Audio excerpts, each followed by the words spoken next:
굿모닝 여러분. 눈곱 달고 책 읽는 엄마 조민경입니다. 여러분, 지금까지 데일 카네기의 인간관계론 같이 읽으면서 기분이 어떠셨나요? 어떤 생각이 드셨는지 굉장히 궁금한데 아마 많은 분들이 이렇게 생각하셨을 것 같아요. 어머, 여기 이 책 그렇게 유명한 책이라는데 내용이 다 뻔하네. 이미 알고 있는 건데 별로 뭐 특별한 게 없는 것 같아 라고 생각하실 수도 있을 것 같아요. 저도 읽으면서 상당 부분은 내가 이미 알고 있는 거다. 역시 다시 들으니 좋다. 다시 또 이런 걸 실천을 해봐야 되겠구나. 그런 생각을 한 부분이 많이 있긴 한데 이번 챕터에서 읽은 거는 정말로 제가 생각지 못했던 부분이에요. 어떤 분들은 이미 실천을 하고 계실 수 있을지 모르겠지만 이거는 진짜 좀 생각을 의도적으로 하고 이렇게 특별한 목표를 갖고 할 수 있는 방법인 것 같아요. 그래서 오늘은 여러분이 꼭 끝까지 무슨 일이 있어도 시청을 해야 된다고 저는 말씀드리고 싶습니다. 아마 후회하지 않으실 거예요. 자, 인간관계론 제3부 5장 제목은 Get the other person saying yes, yes immediately. 즉시 상대방이 네 라고 답하게 하라. 우리가 어떤 논의나 논쟁을 시작할 때 처음부터 yes를 말하게 하라는 겁니다. 그래서 상대방과 내가 뭐가 틀린지 의견이 다른지 거기서부터 시작하면 안 된다는 거예요. 일단 양측이 동의하고 있는 부분은 무엇인지 그 동의한 부분을 먼저 얘기를 해야 된다는 겁니다. 그리고 우리가 목표는 같은데 그 목표를 이루기까지 방법이 다를 뿐이지 결국에는 우리가 같은 방향을 가고 있다라는 그런 생각을 자꾸 반복해서 주입을 시켜야 된다는 거예요. 왜냐? 일단 사람이 no라고 말을 하면 이 no라는 거는 굉장히 극복하기가 어려운 장애가 된다는 겁니다. 왜냐하면 사람들은 일반적으로 일관성을 유지하고자 하는 경향이 있다는 거죠. 그렇기 때문에 일단 노라고 말하면 그걸 끝까지 밀고 나가려는 사람들의 경향이 있기 때문에 첫 판부터 네라고 대답을 할 수 있도록 잘 유도를 해야 된다는 겁니다. 왜냐하면 사람들은 자존심 때문이라도 자신의 입장을 쉽게 바꾸려고 하지 않아요.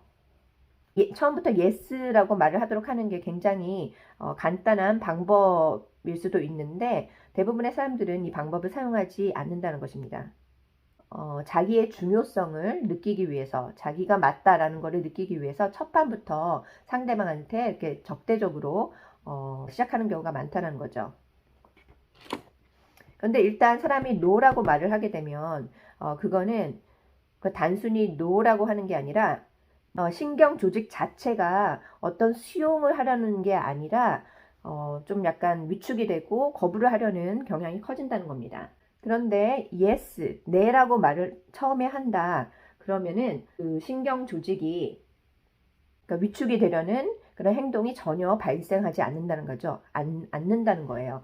오히려 굉장히 개방적이고 미래지향적이고 오픈된 마인드로 간다는 겁니다. 그래서 매번 대화를 할 때마다 네라는 응답을 끌어낼수록 우리가 원하는 방향으로 갈 확률이 훨씬 더 높아진다는 거죠.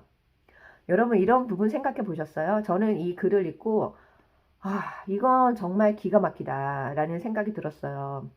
그리니치의 그 세이빙스 뱅크 저축은행에서 일을 하고 있는 직원 제임스 에버슨이라는 은행 직원이 있었어요. 하루는 어떤 젊은 그 유명한 청년이 은행 계좌를 개설하려고 왔는데 보통 같았으면은 그냥 은행 방침에 따라서 뭐 이거는 꼭 작성하셔야 됩니다 라고 이렇게 강경하게 나갔을 거예요. 만약에 이거 작성하시면은 뭐 계좌 개설이 불가능합니다 라고 이렇게 단호하게 말했을 텐데 그 인간관계론에 대해서 공부를 시작했기 때문에 그걸 적용해 보고 싶었던 거예요. 이 젊은 고객은 은행이 요구하는 그런 양식을 작성하는데 일부는 기꺼이 다 작성을 했습니다. 그런데 어떤 정보는 본인이 별로 제공하고 싶지 않다라고 해서 양식 작성을 거부를 했어요.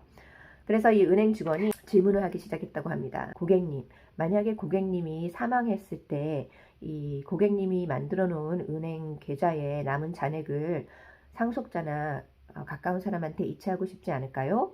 라고 질문했다고 합니다. 그랬더니 그렇죠. 네 하고 대답했습니다. 그래서 또 질문을 했어요. 만약에 사망했을 때 은행에 계좌가 남아 있고 또 은행이 이걸 실수 없이 실행을 하도록 보장하기 위해서 상속자분이 이 은행의 계좌에 정보가 남아있다는 것을 알아야 되지 않을까요? 그랬더니 이 고객이 또 네, 그렇죠 라고 대답을 했어요. 그렇더니 그때부터 이제 고객이 깨닫기 시작한 것이죠. 이 은행 직원이 이 은행의 입장에서 이런 정보를 요구한 것이 아니구나. 내 입장에서 이 정보를 달라고 한 거구나. 그렇게 깨달은 거예요. 그래서 기꺼이 이제 어머니에 대한 정보를 기꺼이 기부를 하게 됐다고 합니다. 그리고 심지어는 어머니를 위해서 잔액 이체를 하기 위해 신탁 계정까지 추가로 또 요청을 해서 개설까지 했다고 해요. 은행이 이런 방침을 요구합니다. 그래서 꼭 작성하셔야 합니다.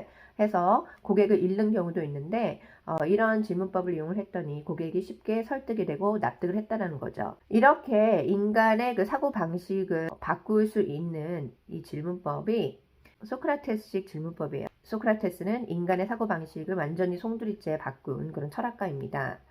그래서 상대방이 스스로 수용할 때까지 부드러운 질문을 함으로써 네, 네 라는 응답을 받아내야 된다. 이 은행 직원도 그 예스를 받아낼 수 있도록 그에게 입장에서 바라보며 질문을 해 나갔기 때문에 그게 가능했다는 것입니다. 캘리포니아 오클랜드에 살고 있는 카네기 인스트럭터인 에디 스노우 씨가 이런 경험이 있었대요. 어떤 그 가게에 단골 고객이 됐는데 가게 주인이 본인이 네네라고 대답할 수 있게 질문을 유도했다는 거예요. 그래서 그 이후부터는 쭉 단골 고객이 됐다고 합니다. 에디 씨가 맨 처음에 활을 이용한 사냥에 관심이 많았대요.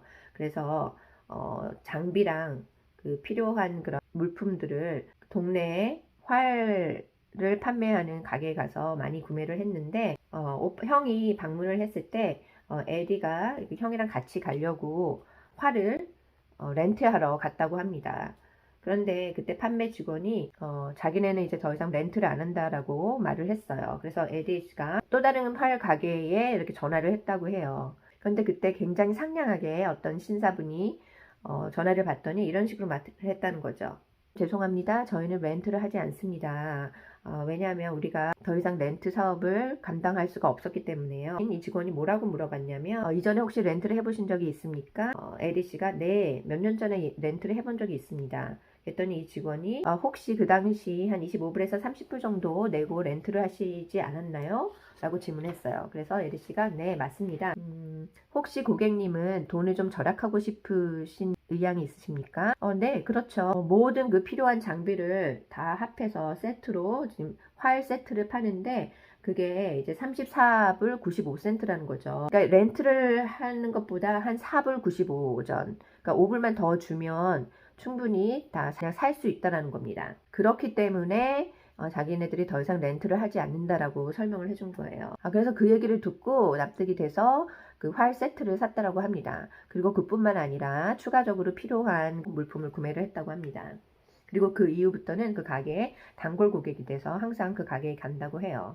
같은 활을 파는 가게임에도 불구하고 직원들이 어떻게 고객한테 응대를 하느냐에 따라서 이렇게 고객을 새로 얻을 수도 있고 잃을 수도 있다는 것입니다. 이런 질문법이 그 소크라테스의 질문법이랑 굉장히 유사한데요. 소크라테스가 길이길이 그 위대한 철학자로 남는 이유가 바로 이 전 세계 사람들의 그 사고 방식을 아주 송두리째 바꿀 수 있었기 때문이에요.